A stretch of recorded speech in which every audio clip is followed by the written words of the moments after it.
Welcome back. This is the third stage, so I'm excited about this. Can't wait to see what the outcome is going to be like. If it's going to drive better, and more importantly, just run like it should, start up, operate, so on and so forth. I'm excited to experience the motor mounts too. So we'll just cut right on into it. You guys know what you're here for. The O2 sensors, both upstreams. So I got a left and a right side. I don't think it's specific on what side. Again, all parts provided by 1AAuto.com. So first one, this passenger side, you get a flashlight. Right down here, that's the sensor. So that's your first one. Second one, kind of the same place. You don't really see it on this side. So the passenger one, that one's pretty easy to get to. Both of them, I cracked loose with the 7/8 wrench. Passenger side, just reach down there. Reach down here like so. Put your wrench on there. Pop it up. The moment you break loose an O2 sensor, it's very easy to get it out by hand. As far as your second one goes, the driver's side, basically, catalytic converter, right there. So again, not a whole lot of room in here. The 7/8 wrench that I had, reach it up there, and ever so, I mean, you only got to turn it maybe, I'm telling you, just break it loose. Eighth inch of turn or something. But once you break it loose, it's all finger from there. Then fishing up your wire and unplugging it, and then basically replace. I highly recommend that you get under or get to the O2 sensors and spray them down first. If you plan on coming back out the next day, or even if you have maybe even 30 minutes to spare, spray that stuff down with PV Blaster. It makes a night and day difference. I had a couple cars, one in particular, one of my Infiniti, I didn't spray it down.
Old O2 sensor, new one.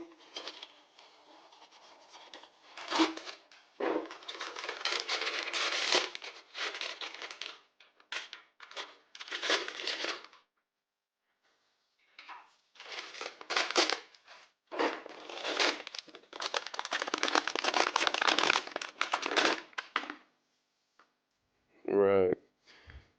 People like to put anti-seize on it, on the threads. There's already some on this. So really nothing much to it except plug it in and just reverse your steps. I like to glance over at the wires, make sure at least the right color's in the right spot. This one's showing the purple, but the white and the gray and the black are the same, so maybe that purple is a secondary.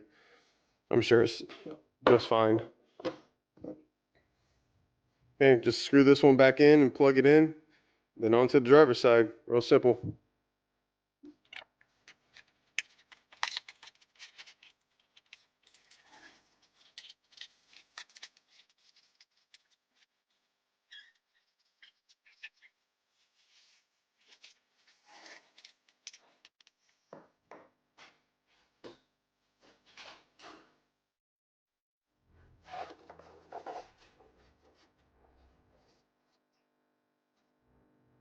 You have to be patient with this step, but I don't know about your application.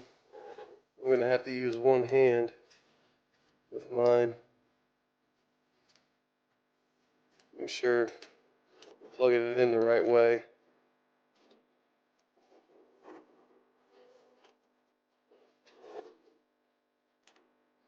Make sure you plug it in all the way so it clicks. Okay. And then a little lock part. Should be fine without it, but it's there for a reason, so go ahead and plug it in. Put it through that little slot. Just like so.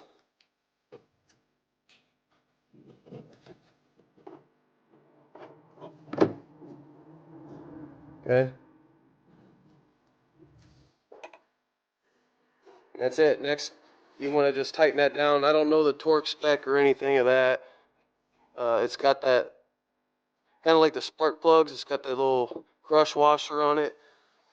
You don't want to put it, tighten it down with all your might, but just make it tight, and then move on.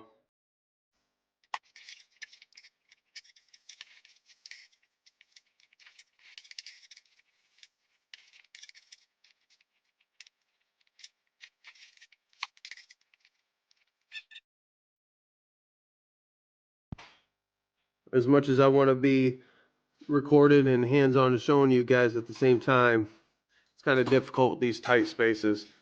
But right here is the other one, that right there.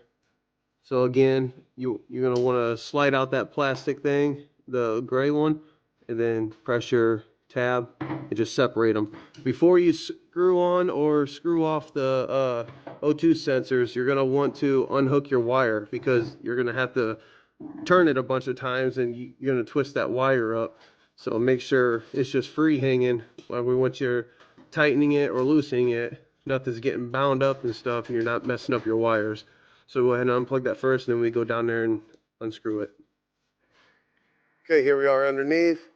Pull the wire down, the wire harness, and reach up there and unscrew it. Again, I already broke it loose.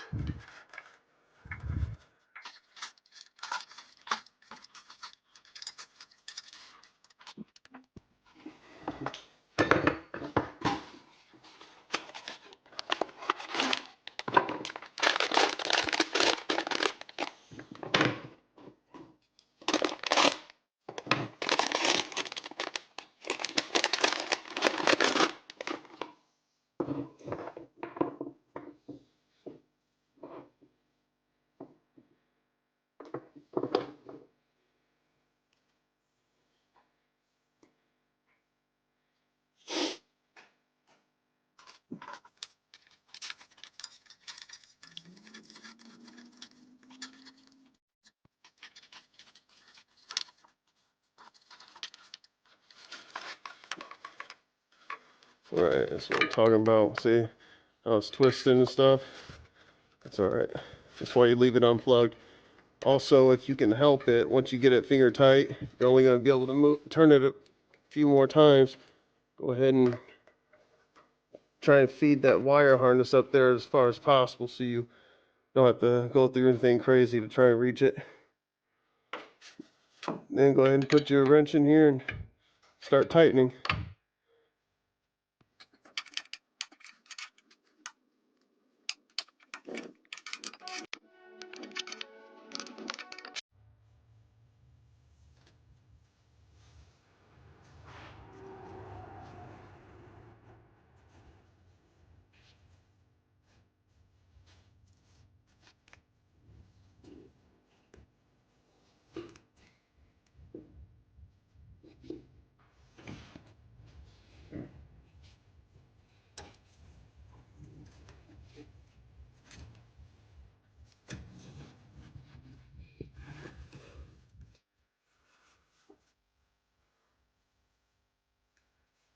No, it's hard to see.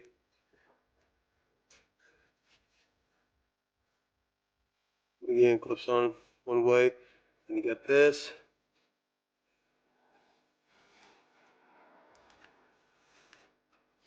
And that goes right through it.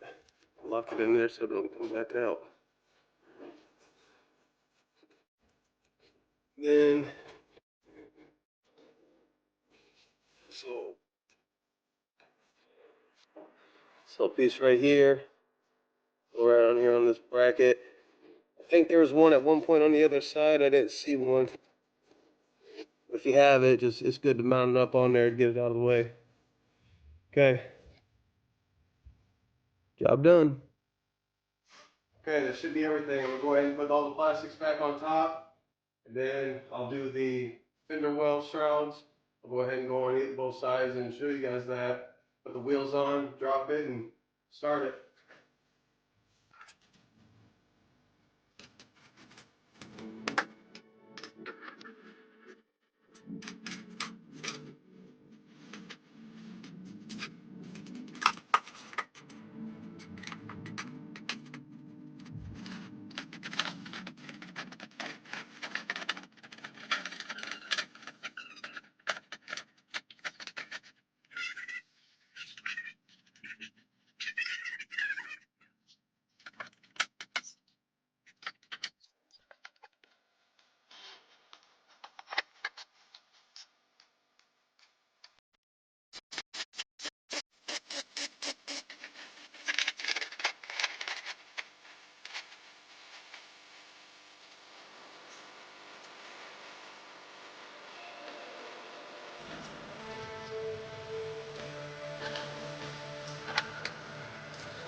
All right, now's the time where I clear the code.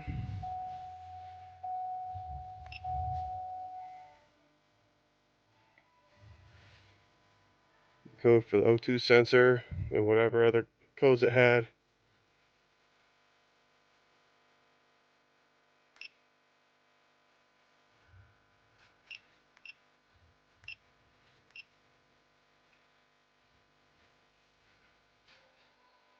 Okay, this has been cleared.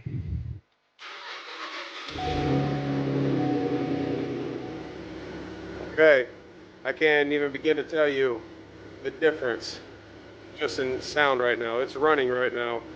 Started up right at the beginning, maybe for the first 10 to 30 seconds, it was sounding real rough, but then it cleared itself out. So I'm sure the computer relearned how to adjust all the fuel trims and stuff like that and making the car operable, but under the bad circumstances. Now that we got the new components in there, I'm sure it figured itself out, and man, is it smooth. You can't even tell the thing's running. It's real dirty. The vibration, no vibration or nothing. Very, very pleased. So I'm about to give it a quick bath, nothing crazy, but vacuum it real quick and spray down the outside, clean it up, and then take it for a little drive, and then we'll kind of wrap up the video there.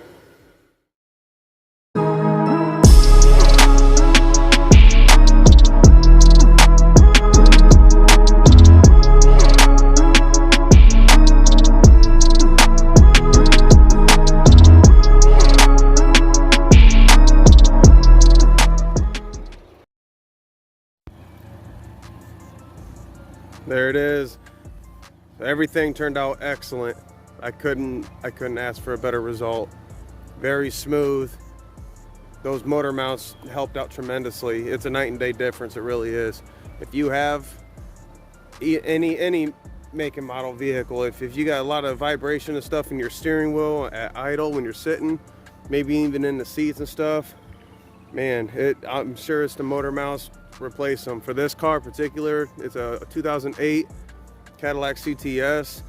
For a pair of them, it was $65. So I couldn't beat it a little bit, and you just seen how easy it was. I didn't know it going in, but just on how easy it was, and for less than $100, you can't beat it. So I got that comfort back. As far as the throttle response, I say it's quite a bit different. It's a lot better. It's more snappy, but at the same time, I don't know if it's that or the O2s. The O2 sensors, when you would start this up, especially at a cold start, man, it was horrible. It was knocking, shaking, not necessarily knocking like a rod bearing issue, but almost like it's a spark knock. It just was not igniting right. It wasn't doing anything like it should. Plus, drivability, it wasn't all there. So at a combination of all three things, very pleased with the result. I'm super happy. So next is going to be the rear shocks for the Jeep. If that interests you, go ahead and follow up on that. It's hard telling what all I'm going to end up doing. Just as things pop up, I end up fixing them or repairing them or upgrading them. For the Audi, soon I'm going to be lowering that. I don't know if you're into German cars or, you know, lowering cars, stuff like that. I'm going to be doing some work to that, lowering it, maybe some performance mods, hopefully a tune. So without further ado, thank you very much for tuning in this 3-part series. I know it might seem fast. It was over a few days. Well worth it though in the end. So thank you for watching. Have a wonderful day.